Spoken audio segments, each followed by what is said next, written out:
The nights are long, the days are short, and the weather is chilly to downright cold, depending on where you are. It's a good time to slip into a Quince iconic Mongolian cashmere sweaters, which start at only $50. You can treat yourself to everyday luxury at an affordable price with Quince. If you really want to dive into luxury, you can check out their leather handbags, washable silk shirts, and European linen sheet sets. Whatever you're looking for at Quince, all the prices are 50 to 80% less than similar brands, and they do that by partnering directly with top factories and cutting out the middleman. They only work with factories that use safe, ethical, and responsible manufacturing processes. And of course, they use premium fabrics and finishes for that luxury feel in every piece. But you've already heard me rave about my Quince travel pants. Treat yourself this winter without the luxury price tag. Go to quince.com/traveler for 365-day returns plus free shipping on your order. That's QUINCE.com/traveler to get free shipping and 365-day returns. Quince.com/traveler. And thanks to Quince for sponsoring this episode of Amateur Traveler.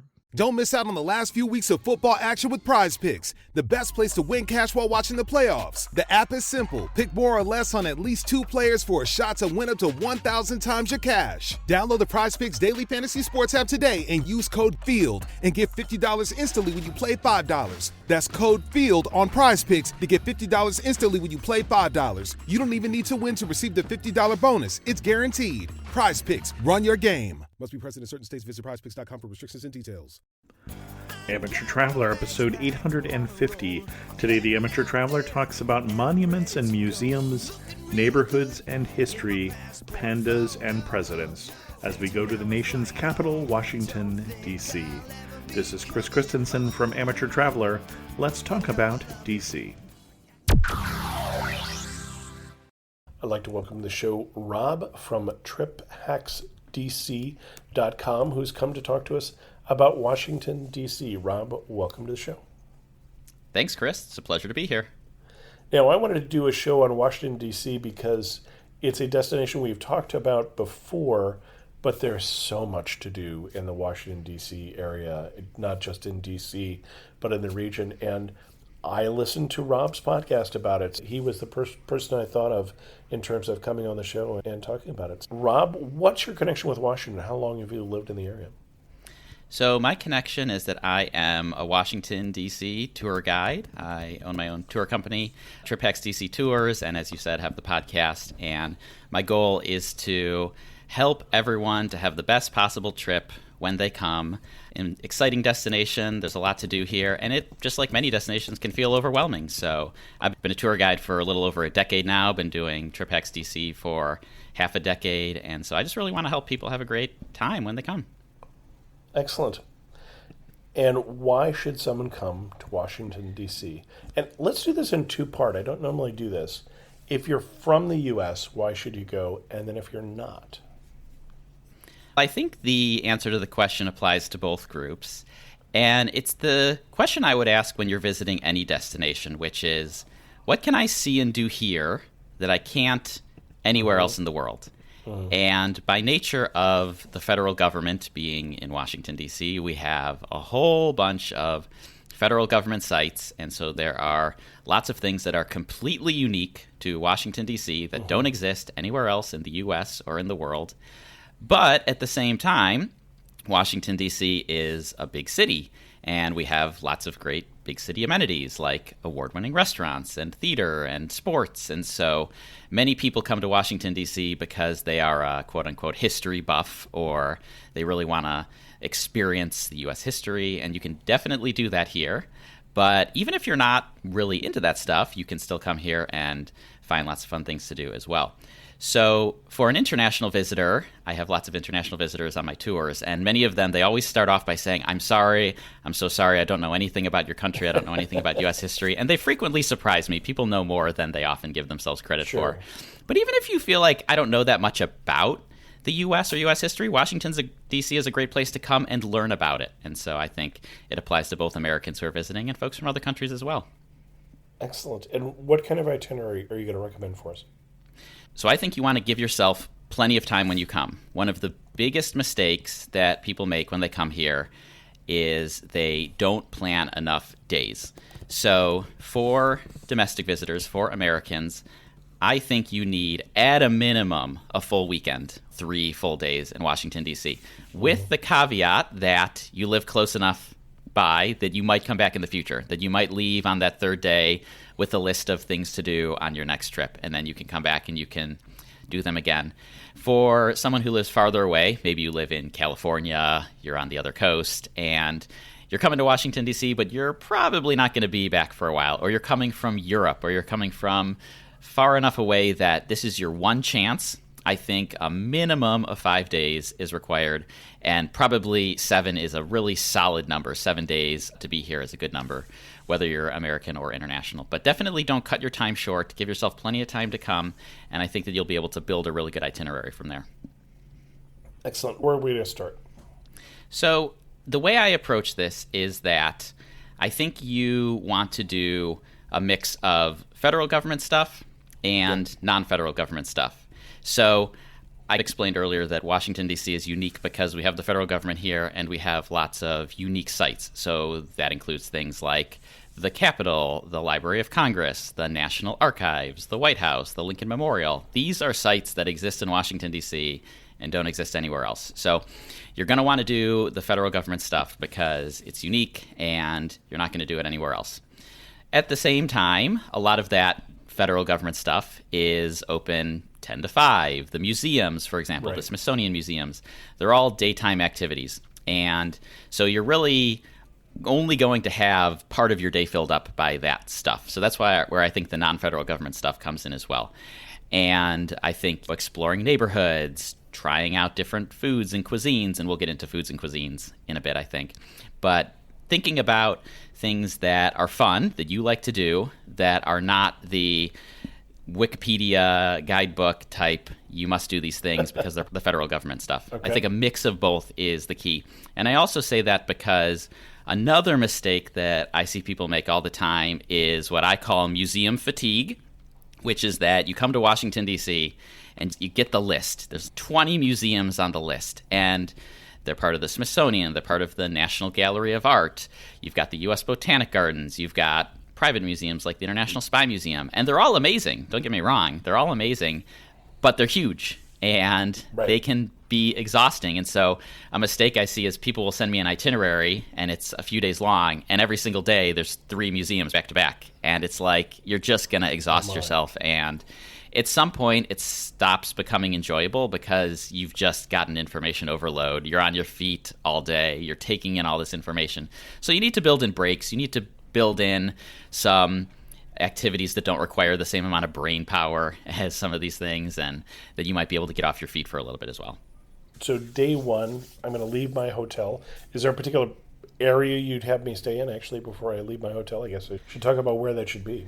Yeah, let's talk about where to stay. So this is one of the hardest choices you will make. All big cities, and Washington, D.C. is included in this, have an overwhelming number of hotel options. And I speak from experience both as a tour guide and as a traveler myself.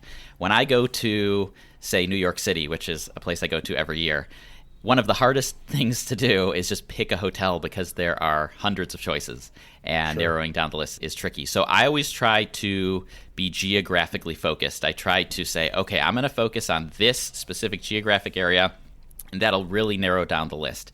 And then I can do a little bit of research on hotels and pick from there. So I think for first-time visitors to Washington, D.C., if you've never been here before, your best bet is to stay downtown in a hotel in the general vicinity of the White House. So most people know the White House's address is 1600 Pennsylvania Avenue Northwest, so that's roughly 16th Street. And so if you pick a hotel in one of the few blocks around 16th Street, that's a pretty good bet. And the reason why I think that's great for first-time visitors is because it's central. It's central to the National Mall, it's central to the museums, the monuments, but it's also central to Metro. So we'll talk about getting around in a bit, but you want to be close to as many lines as you can so that no matter where you're going, whether that's uptown to the National Zoo or whether that's over to Virginia for Arlington Cemetery, that you don't have to spend a lot of time in transportation or stressing about getting around. So I think downtown near the White House is great for first-time visitors. Yeah, now, if you're 3 times there for first-time visitors because you're assuming a second-time visitor isn't going to spend as much time on the mall, or? So I think typically once you've been to DC once, you get a general sense of what you like about the city and the places that you like in the city. So, for example, a good friend of mine comes to DC quite frequently, and he loves staying over by DuPont Circle because he likes the neighborhood vibes, he likes the restaurants over there, he likes the fact that it feels more like a residential neighborhood and less like a downtown business district. And so he's been here many times and has discovered that's the vibe that he likes. Now, other folks, they come to DC and they go to a new-ish area called the Wharf, which opened about 5-6 years ago. And it's new and it's exciting, and there's some brand new hotels over there. And so for repeat visitors, staying over there might be a great option because it's not in the middle of the city. It's got every area's got pros and cons, but maybe you went there for a few hours during your trip and you discovered you love the area and now you want to stay there on a repeat trip. So I actually, because this is a question I get frequently, wrote a guide on where to stay, and I identified 11 areas where you can stay that I will say if you choose a hotel in one of these 11 areas, you're good to go. And the reason why I did that rather than to just tell everyone just stay downtown, just stay near the White House is because, like I said, people have their own unique wants and needs and preferences, and some people don't want to stay in the city. They only want to stay in the suburbs. And so if that's you, then I have options for that. Some people want to be in more of a neighborhoody type area versus more of a downtown business district type area. So if that's you, there's options for that. Some people just say, I just want the least expensive place that's in an acceptable area. And if that's you, then you could choose from one of the 11 and you're good to go. So that's why I approach it that way. But that's why I also kept saying over for first-time visitors, because I do think if it's your first time, you want to try to be central to give yourself the best opportunity to see and do as many different things as you can. Okay. So I'm leaving my hotel, wherever that may be. What are you going to take me first? So I think that there's a few things that you should probably do at some point during your trip, but I don't necessarily think that they have to go in a specific order.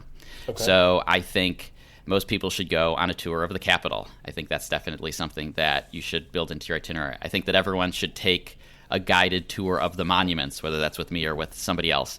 But the tricky thing is that when you're building an itinerary, you have to build it in a way that you do things when they're available. So, for example, the Library of Congress is not open 7 days per week. So if your first day, if day one is on a Sunday, you're not going there on your first day because they're not open on Sundays.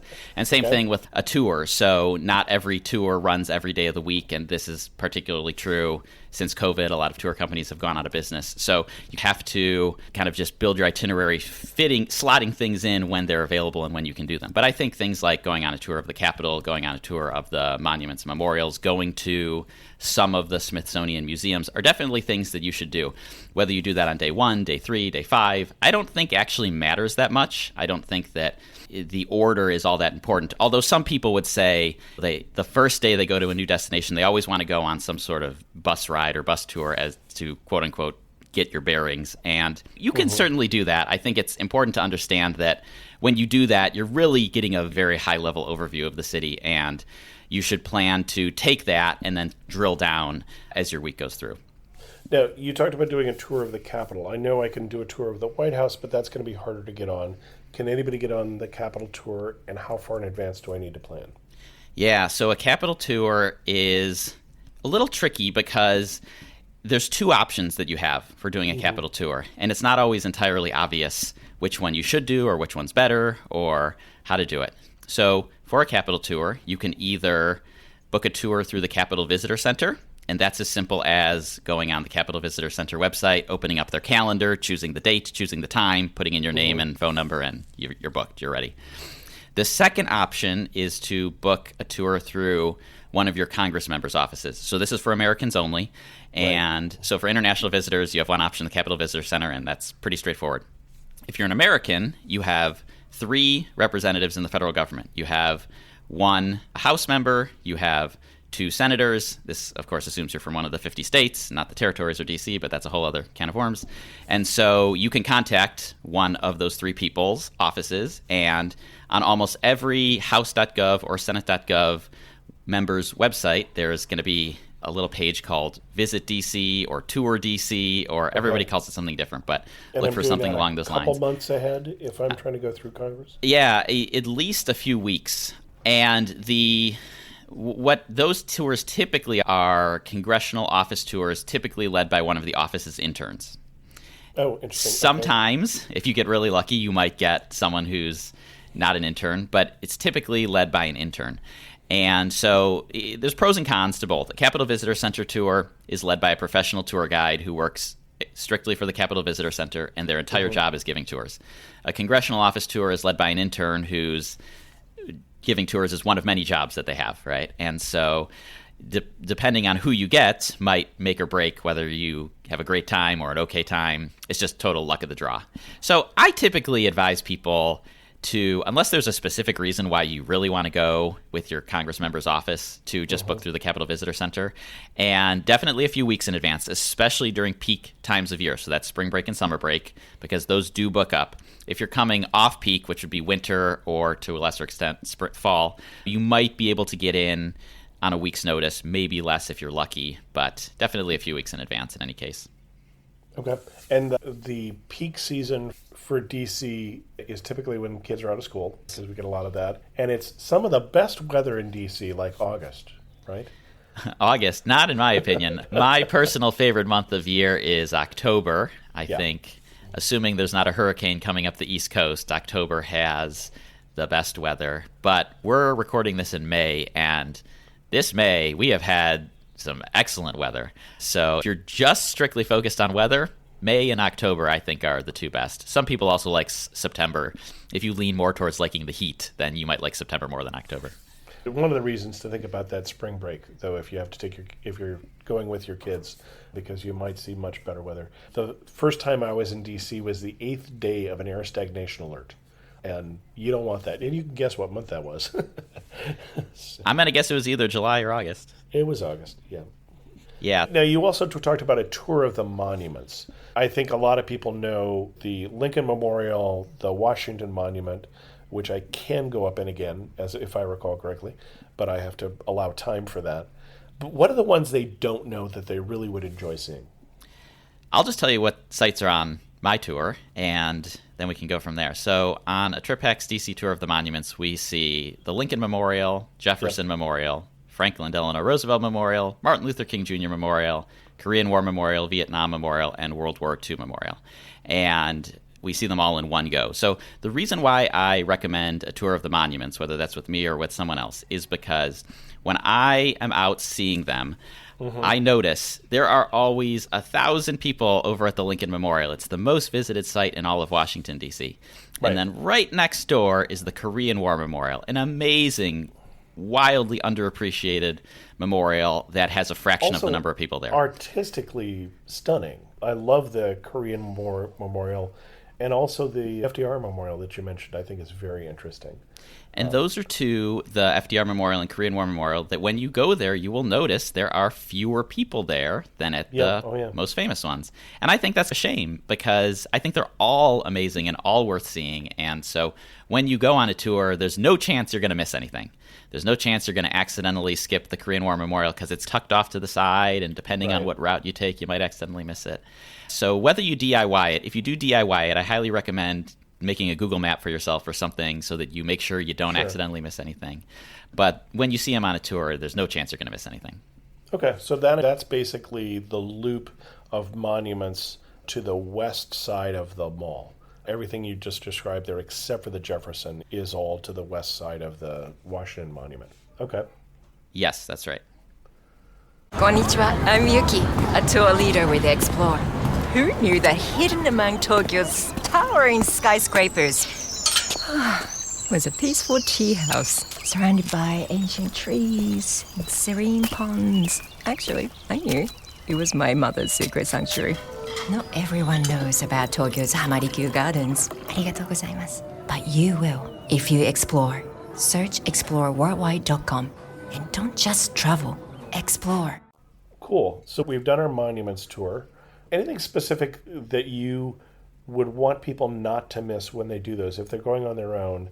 For instance, I'd have to say of those, the one that I am least interested in or impressed by, and this is somebody who is a real big history buff, is the World War II Memorial versus the Veterans Memorial, the Vietnam, which of course, when it opened, was unique and somber and very different kind of memorial, and leading into how Americans felt about that war, especially when it opened. You're right. They're very different memorials. The World War II Memorial is celebratory, and the Vietnam Memorial is sad and somber. And that's for the simple fact that the outcomes were vastly different between the two. Right. But that's the reason why when I give a tour, I do them back to back, is because I want people to see that contrast. And people definitely have different feelings. Some people prefer one, some people prefer the other. There's no right or wrong answer when it comes to these things. And that's why you got to do them both and do them all, really, is so that you can have the experience for yourself. Okay. And then you mentioned one of the Smithsonian's, and I don't remember what the stat is in terms of if you went to all the Smithsonian museums just in D.C. proper and spent a few seconds in front of each exhibit, how many years you would be in D.C.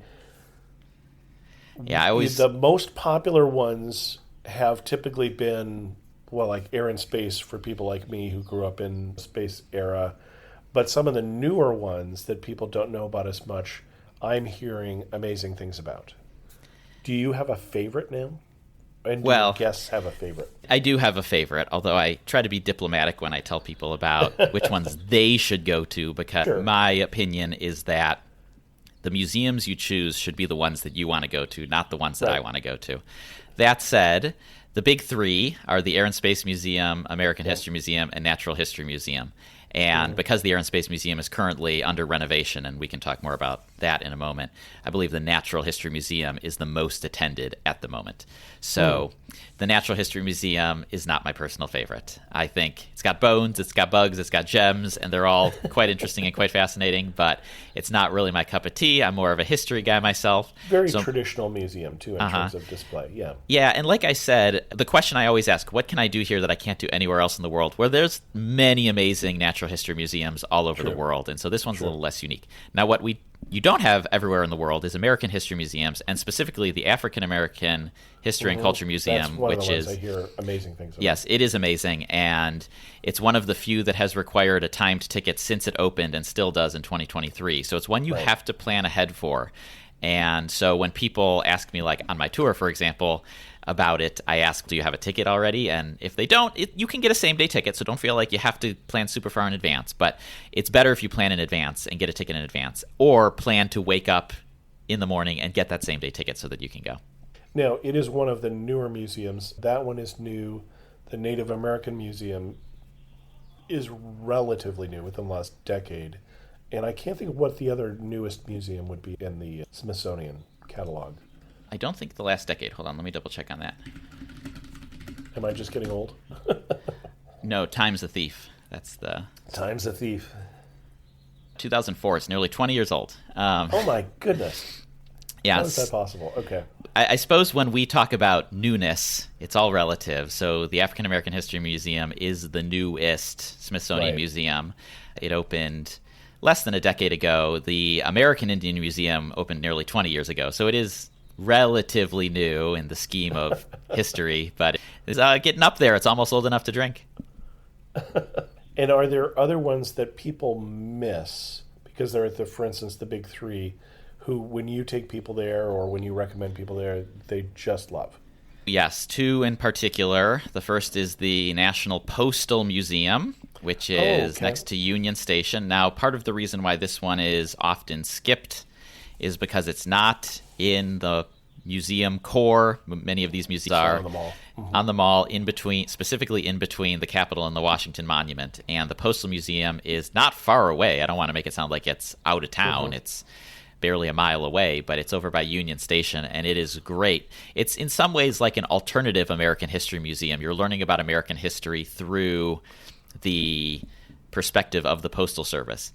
If you're a stamp collector, also has amazing stamp collections. I'm not personally a stamp collector, but I do occasionally like to go peruse and see what stamps are on display. So whether you're a history person or a stamp collector, the Postal Museum is one of them. And the other one is the National Portrait Gallery. That's also off of the museum core, so it's on 7th Street. It's just a little bit uptown near the Capital One Arena, and it's a museum of portraits and another amazing way to learn history through sort of an alternative lens. So it's not like American history in your face, but look at the portraits of these people who did these things, and then you can learn about them in that way. So pretty cool, and those are the two I think that people are often impressed with when I tell them, hey, have you considered these? And they go and they check them out and they like them.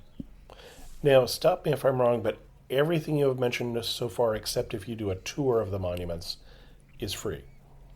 That's right. So one thing that I think is great about Washington, D.C. is that in 2023, demand for travel is as high as it's been. Inflation, everybody's been reading about inflation. Things are getting more expensive. And the free things in Washington, D.C. are still free. So as travel gets more expensive across the board, broadly, Washington, D.C. gets relatively even more affordable, even better value.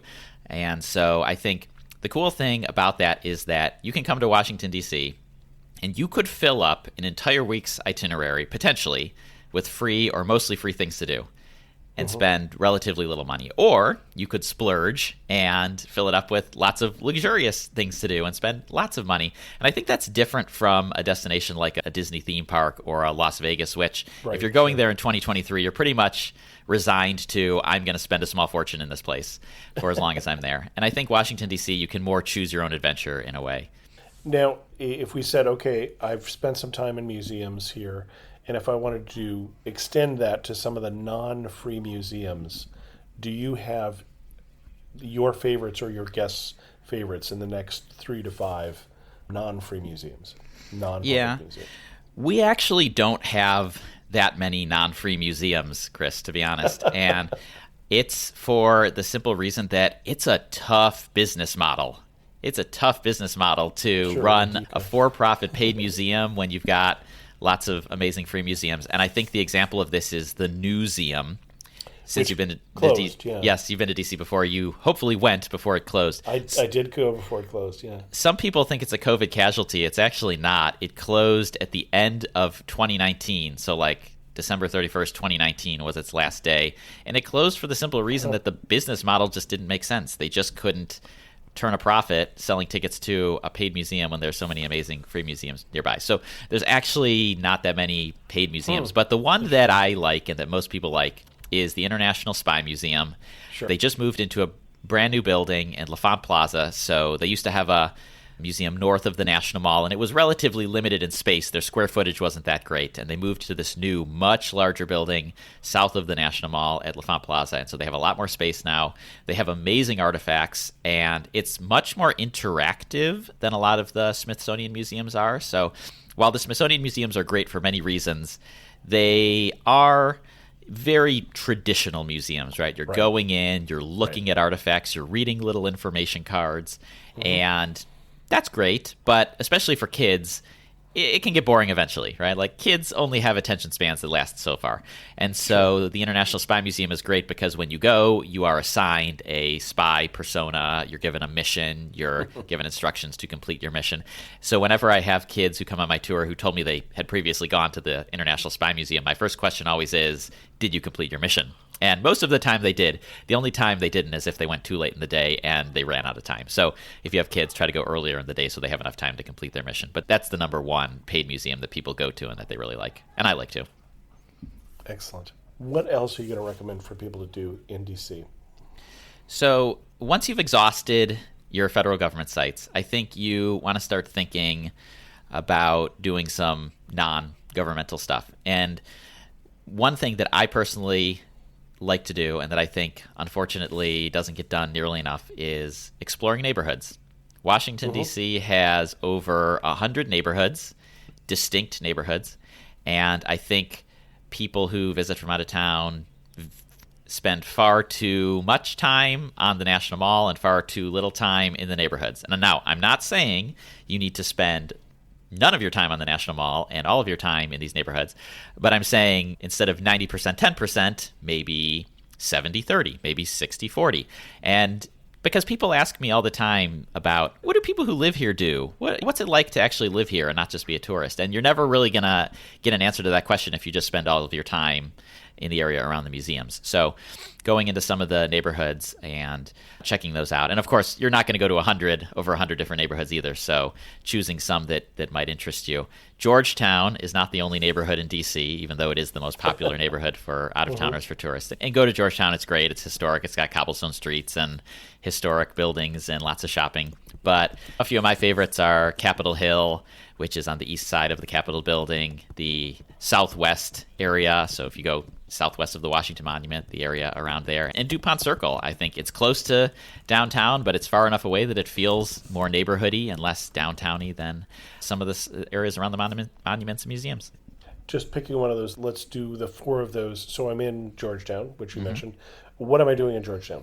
Georgetown is an interesting one because it's a neighborhood that's got a ton of history. It's one of the few areas in D.C. that has existed for longer than Washington, D.C. has existed, meaning that it existed in the colonial era, right? So, for example, the oldest building in Washington, D.C., the old stone house, is on M Street in Georgetown. And it's got Julia Child's former home from when she lived in D.C. It's got the Exorcist stairs. It's got a waterfront park. So this is actually a neighborhood where I do recommend taking a neighborhood tour. And I do not lead a Georgetown neighborhood tour myself. It's a neighborhood I don't know nearly well enough to feel confident in doing that. But I do know there are some really good ones. For example, DC Design Tours has a really good Georgetown neighborhood tour. But it's worth doing because you're going to discover things on a tour that if you're just wandering around are way too easy to miss. And you might walk past a building and there might be a plaque on it. And unless you stop and read that plaque, you're not going to know what that building is or why it's important. So I definitely recommend that as an overview of the neighborhood. If you are a movie buff, obviously go to the Exorcist stairs. It's great, historic, fun place to go. Go to the waterfront park, get some takeout food from one of the restaurants on M Street, and then go down to the waterfront park and make yourself a picnic. And I just did an interview for my own podcast with the food editor for Washingtonian Magazine, and I asked her about an article she wrote where she said, Georgetown is becoming a hip neighborhood restaurant again. It wasn't for a long time, and because of COVID, the real estate market has changed, and now it's becoming a hip restaurant area again. So definitely find some good food while you're there.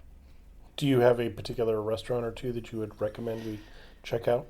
One of my favorite cafes in D.C. is called Yellow the Cafe, and they used to have a cafe at their sister restaurant called Albee, and my understanding is that it was always supposed to be a temporary cafe, and it recently closed, but they opened up a new one over in Georgetown. So I have not been to the Georgetown location, but I have been to Yellow the Cafe, and it is extremely good. So I highly recommend going to their spot in Georgetown when that opens. And then, in fact, one of my favorite quote-unquote cheap eats is over in Georgetown as well. It's called Falafel Inc. So it's falafel pitas, falafel salads, and one of the few places where you can get in and out for, nowadays in 2023, under $10. A cheap eat used to be $5 and under. Now it's more like $10 and under. But yeah, that's really good too. And I typically go to one of their other locations because it's a little far away from me, the Georgetown one. But if you're in Georgetown, yeah, stop over there because it's good. And the one thing we should say is one of the nice things about being an international city, in the sense that there are so many people represented from so many places, just embassies alone, that there is a good variety of food in D.C.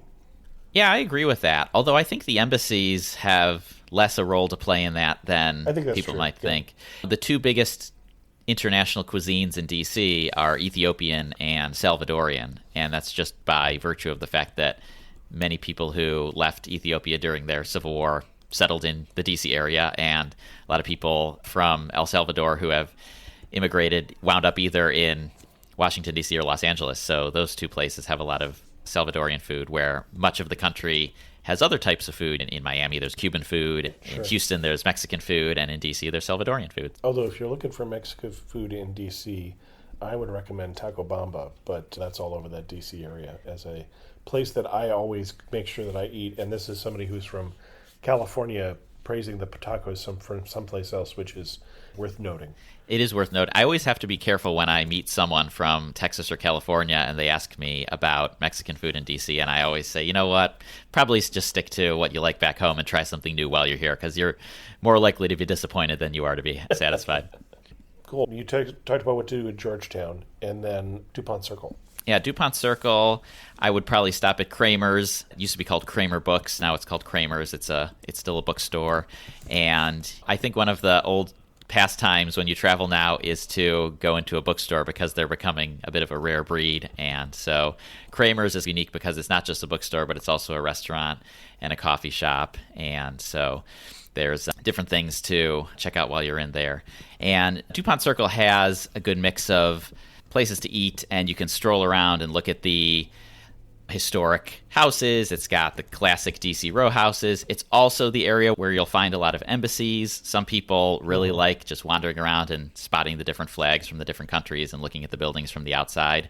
And that's all over in DuPont Circle. You'll find many embassies in that part of town, although in reality, embassies are scattered all over DC, not just in one specific area. Okay. And then you mentioned Southwest? Yeah, so Southwest is another neighborhood that people nowadays are going to because of the development called the Wharf. And the Wharf is fairly new. It's a big multi-billion-dollar development.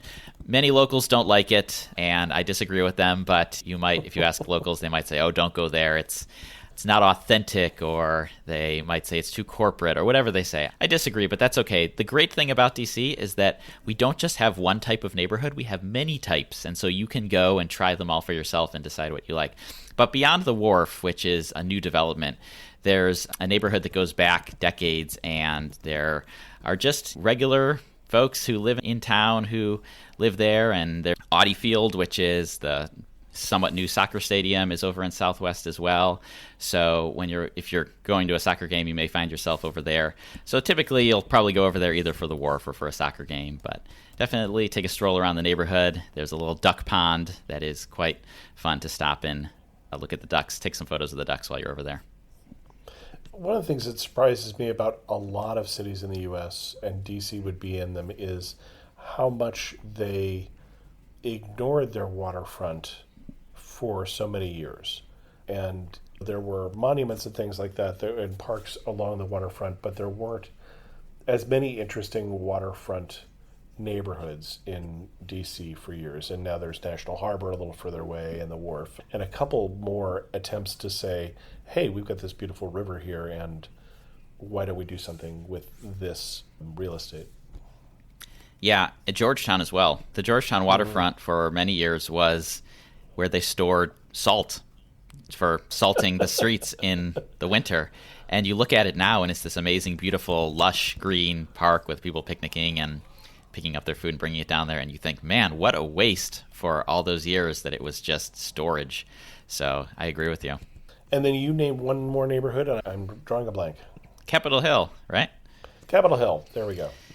So Capitol Hill's great. I think if money was no object and I could live anywhere in D.C., I would probably have a great historic 4-bedroom row house in Capitol Hill. Unfortunately, money is an object, and you have to pick and choose. And so it's a great neighborhood. It has very neighborly vibes. You go there and you just feel like the people who live over here like living over here. It's close to the Capitol, so it's relatively close to some of the big tourist sites. It is not political in the way you might think. You might think, oh, that's where all the Congress members live, and some of them may live over in Capitol Hill, but many of them don't. So don't think of it as just a political place. It's definitely, when you go there, you'll find a very neighborhood-like place. Lincoln Park is named after Abraham Lincoln. It's the centerpiece of the neighborhood, and you go there on a weekend, and you're just going to understand what I mean when I say that this is a neighborly area. And Eastern Market, which is one of the few remaining public markets left in the country. There's not really too many of these left, and you can go in there during the week, and it's got all your standard marketplaces like your butcher, your grocer, your cheesemonger, your florist, and then you go there on the weekend, and they have the farmer's market, and they have the flea market, and it's just a fun time. And if you want to get some souvenirs that are a little bit more unique than the stuff you get at the standard tourist gift stores, then the flea market is a pretty cool place to do that. Okay. We've still stayed fairly close. We didn't get very far from the Washington Monument here at this point. If I had to draw a circle around every place you've talked about, if I'm going to go a little further afield, where should I go? So the reason we haven't drawn the circle very far is because I don't think you should go far just for the sake of it. I think there's so much Right. to do in town. That said, probably the next spot would be the National Zoo, which is about 4 miles away uptown. You can get there on the metro fairly easily. And a lot of people like going to the National Zoo because it is one of only 3 zoos left in the United States that still has giant pandas. The other 2 are Atlanta and Memphis, which means that the National Zoo in Washington, D.C. is also the only one of those 3 that is free. So you can go up there, see the pandas, see everything else. I will say, though, that there are some amazing zoos in the United States, and some of them are big. You can go to zoos in Columbus, you can go to zoos in Omaha, in New York City, and they're huge. And our zoo is, even though it's called the National Zoo, is more like a neighborhood zoo. It has more of a neighborhood feel. Not as big, not as spaced out, not as many animals, but definitely a fun time, and especially if you want to see those giant pandas. All right.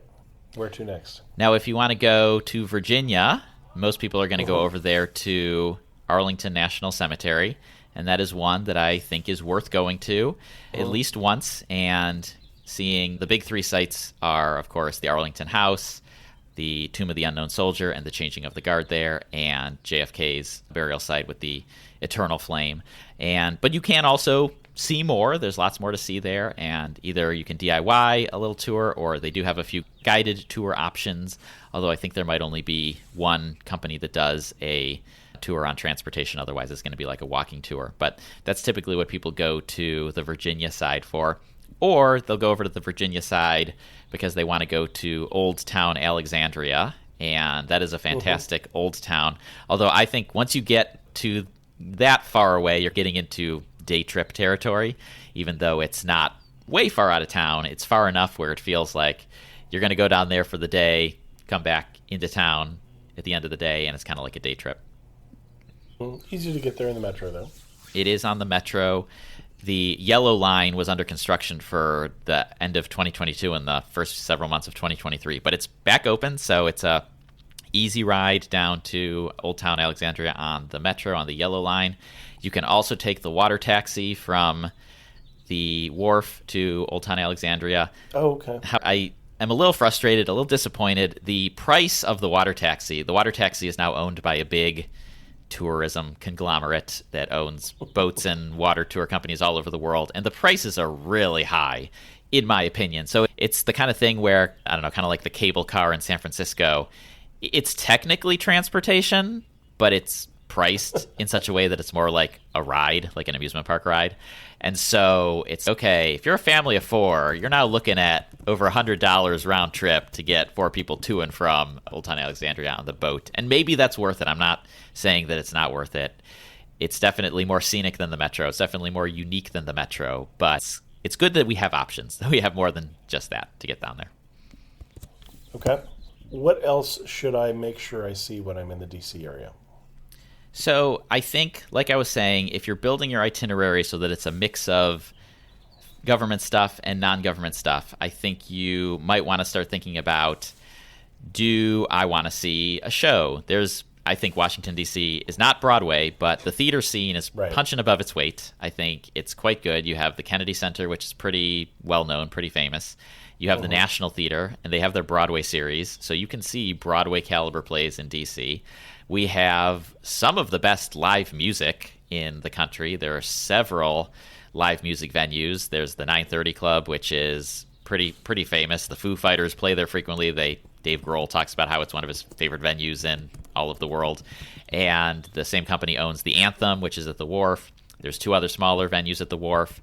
They just opened up next door to the 930 Club a replica of the original 930. It's getting confusing because the 930 Club that exists now is different from the one that existed way back in the day. But there's a lot of opportunities if you want to see a show, whether it's musical or a rock concert or symphony or opera or whatever. You can do that here. And also pro sports. I am a big fan of pro sports. I'm trying to get into soccer.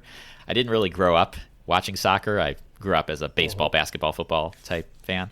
And so we now have the DC United and Washington Spirit are both playing at Audi Field, which, like I mentioned earlier, is in the Southwest neighborhood. So if you've never been to a soccer game, go to a soccer game because they're fun. And I didn't really appreciate that until I got a chance to go to some myself. But Every single pro sports league has a team in DC. I think that's one of the greatest things about living here, actually, is that there are so many options when it comes to stuff like that.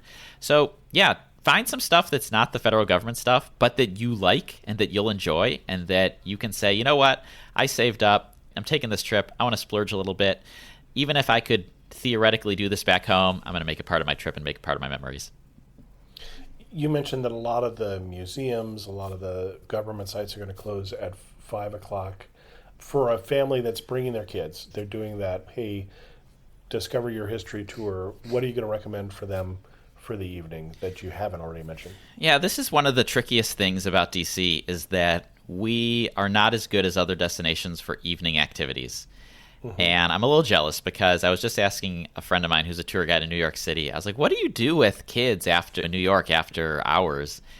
And they were, no, like the Empire State Building is open till midnight. The Top of the Rock is open late. There's lots of things that you can do that are kid-friendly, family-friendly, that are open all the way up until really late at night. And we just don't have things like that here. We don't have tall buildings in D.C., so we don't have those type of observatories. But that's why a lot of people do their monuments tour in the evening. And you'll often hear this piece of advice to, quote unquote, see the monuments at night. And I think that's, I think it's good and well-intentioned advice. I think it's a little trickier than that, especially if you're visiting in the summer when it doesn't get dark until 9 o'clock. Right. Seeing them, quote unquote, at night means staying up pretty late. But I do think seeing them in the evening is a good strategy because it gives you something to do after the museums close at 5. And there are a few museums that are open late. So the National Portrait Gallery that I mentioned earlier, they stay open till 7. The Spy Museum, depends on the season. During peak season, they sometimes stay open till almost 8 o'clock. So there are some evening options. And if you are lucky enough to be here at a time when there's a basketball game happening, a Washington Wizards game, those are in the evenings. Those are family-friendly. Same with the Washington Nationals. Those are great for families, great for kids. So there's a few options. It's not once it hits, the clock strikes 5, there's nothing to do. But I do agree it is challenging, and you want to think about that as you're building your itinerary. The one tricky thing is, if you have kids especially, kids typically can't stay out that late just because they're exhausted. People, they go hard when they come to Washington, D.C. They're up early. They're walking 5, 6, 7 miles a day, right? And kids can only go until they run out of gas. And so that's why when I do an evening tour of the monuments, started at 5 o'clock, 5:30 at the latest, is because I know most kids, by the time the clock hits 8 o'clock, they're done. They're ready to call it. Because sometimes with kids, it's just easy to get a hotel with a pool, and you don't have to worry about how to entertain the kids at night or something like that. Yeah, and if you're going to look for a hotel with a pool, that's tricky. Not a lot of downtown hotels in D.C. have pools, so downtown. You might wind up in the suburbs if a pool is going to be something you're looking for. And be careful as well, because a lot of hotels, if you are only perusing the list of amenities, it might say it has a pool, but be careful it's not like a rooftop pool that's really actually like a swim-up bar or something like that, meant for adults and not meant for families with kids. I think if you pick a hotel in the suburbs, it's more likely to have an indoor pool or a kid-friendly pool than one in the city. Now, there are many places we didn't talk about it, and some just, I'm sure, for lack of time. There's only so much you can do. There's only so much you can talk about on a podcast also. But are there places you specifically skipped? I think you asked about this earlier, and I never really talked about it, but it's the White House tour. And I think it's worth talking about because it's one of those things where people have very different expectations for what they're going to get on a White House tour. And I just want to say off the bat, the public tour of the White House is not a tour of the West Wing. That is a completely separate thing. If you want to tour the West Wing, you got to know somebody who works at the White House who has privileges to get you in the West Wing. And I've been fortunate enough that I've been able to do it, but many people will not be fortunate enough and will not be able to do it. So the public tour of the White House takes you through the blue room, the green room, the red room, the state dining room, the China room, the Vermeil room. And if you're not recognizing the names of any of these rooms, then you might go and you might be disappointed because you think, where's the Oval Office? Where's the Situation Room? They're not included on that tour. But the mistake that people make when it comes to the White House is, to get a tour of the White House in 2023, you have to contact your member of Congress's office. And we talked about that, how to do that before when we were talking about the Capitol.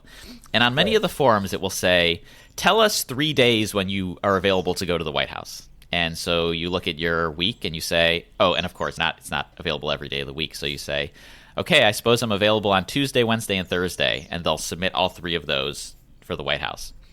And then they are building the rest of their itinerary, and they're like, oh, I have to hold all 3 of these days now. I can't schedule anything on these days because what if I get the tour? I don't want to miss the White House tour because I already booked something else.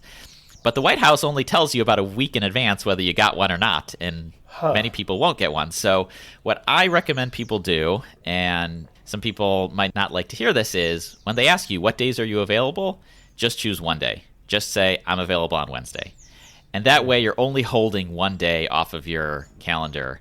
And if you get it, great. And if you don't get it, then okay, at least I only held one day back and didn't miss out on other things. Because something that happened just recently, just this spring break. So my tours were completely sold out this spring break. Spring break in Washington, D.C. this year was bonkers. 2023, everybody was out traveling again.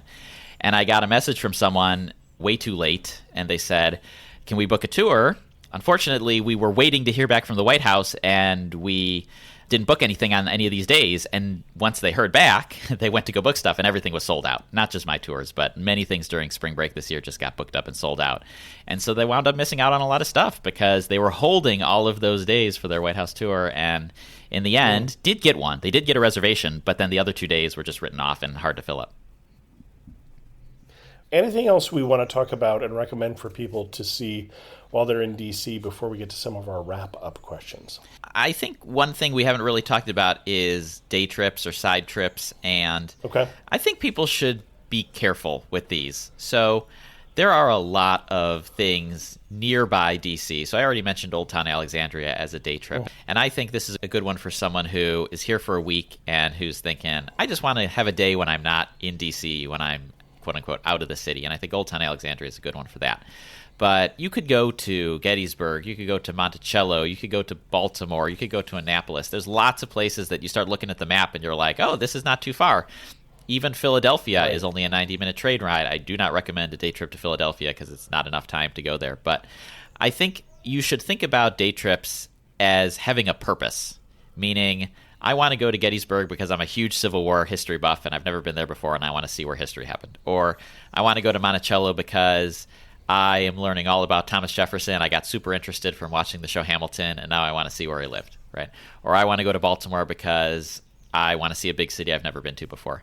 I think where people get tripped up is they are here for 7 days, and 4 of those days they're out of town. They're going to all these other places, not because they necessarily have a reason to go to them, but just because they're like, oh, since I'm in the area, I should go check these places out. I don't think that's a good way to approach it. I think you should have a purpose for going to places that you go to. All right.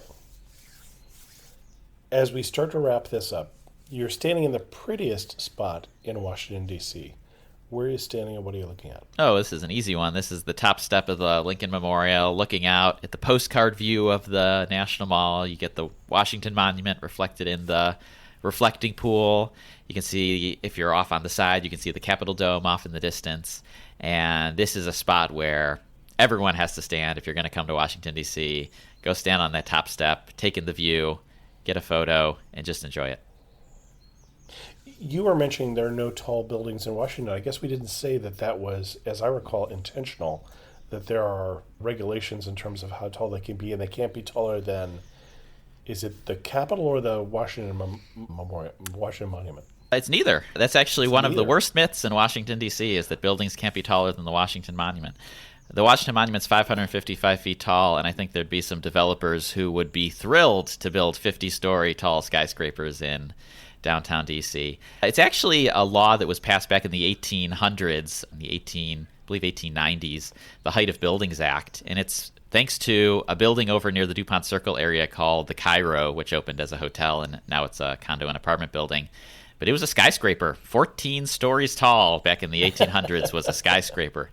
And the neighbors hated it. The neighbors absolutely hated it. So they marched down to Congress and demanded that no more tall buildings be permitted in Washington, D.C. And unfortunately, or fortunately, depending whether you like or dislike the rule, it's an act of Congress that would require an act of Congress to repeal. And so the rule has been changed and altered over the years. But basically, buildings in Washington, D.C. cannot be taller than the width of the street that they're on plus about 20 feet, with many exceptions. There's lots of streets that have exceptions to that rule. But that's the reason why there's no building that's even close to as tall as the Washington Monument. And the tallest buildings in the city are typically on Pennsylvania Avenue, between the Capitol and the White House, because that's one of the few spots that has an exception to the stricter rule. This is actually one of the reasons I love having on local guests who know more than me, because I love learning stuff like this, and I don't mind learning when I'm wrong.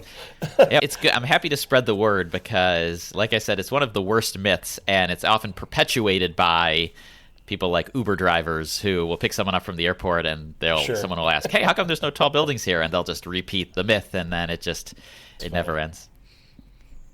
Interesting. So now you have to tell me if the other myth that I've heard is true.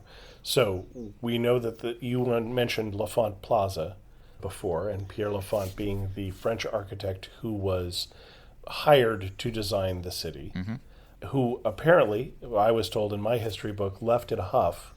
And the only reason we know his designs, or what were reported to be his designs, was that there was a free black man named Benjamin Banneker who memorized his designs, and this layout of the city we have, I was told in my history book, was what Benjamin Banneker told us Pierre L'Enfant designed. Yeah, I think now I can't confirm or deny exactly every detail of that story, but on one of my own podcast episodes, I interviewed Carolyn, who's the owner of DC Design Tours, and she would be much better to speak on this specific question, being an architect herself. But I think when you said left in a huff, I believe she would say that L'Enfant was fired. So this is one of those debates over, you can't fire me because I quit sort of situations. But yeah, L'Enfant gets a lot more credit than he probably deserves, and other people get a lot less credit than they probably deserve. But this is one that's a little bit outside my wheelhouse, so I don't want to make any statements that are incorrect. I just always wondered, are we really seeing the city that L'Enfant designed, or are we seeing the city that Banneker designed? I do not know. Well, I don't think anyone will. Like many things in life, it's probably both. There's probably some of both, and that's why I say L'Enfant probably gets more credit than he deserves, although we could certainly debate all day about whether that's true too. Who knows? Excellent. One thing that makes you laugh and say only in D.C. Oh boy. So the thing that always comes to mind is people going to bars and watching news events like they're sports. And this is something that I do not participate in. I do not think this is something that's worth doing. But for example, on election day, election night, when you watch TV and the anchors are talking about this person won this state, this person won this state, people in D.C. will go to bars and treat that like it's a sporting event. And I do not partake in that. But when I think of only in D.C., that is one thing that comes to mind. That's funny. And if you had to summarize Washington, D.C. in just 3 words, what 3 words would you use? Oh, man, this is a tough one. I would say unique, friendly, and fun. Excellent. Excellent.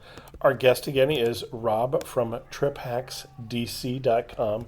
Rob, if we wanted to send people to your best post or podcast on DC, where would we send them?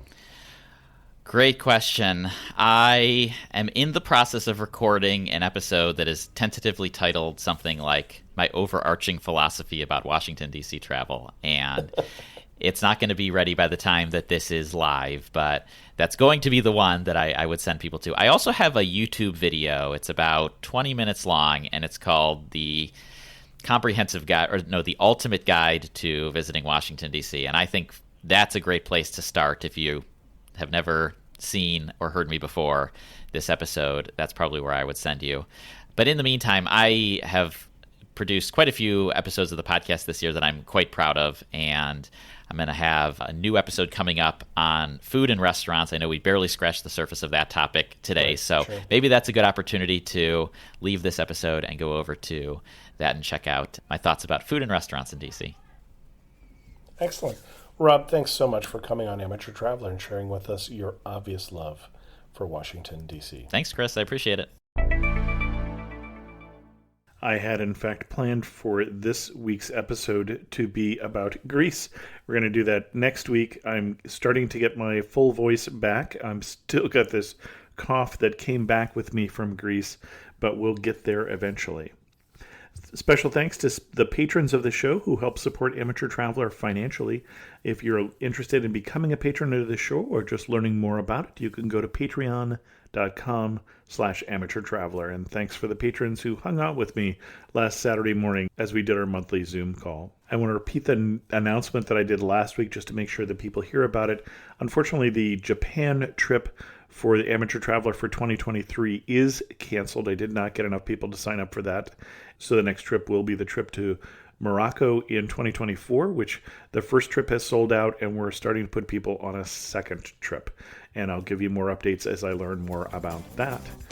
And with that, we're going to end this episode of Amateur Traveler. If you have any questions, send an email to host@amateurtraveler.com, or better yet, leave a comment on this episode at amateurtraveler.com. And thanks so much for listening.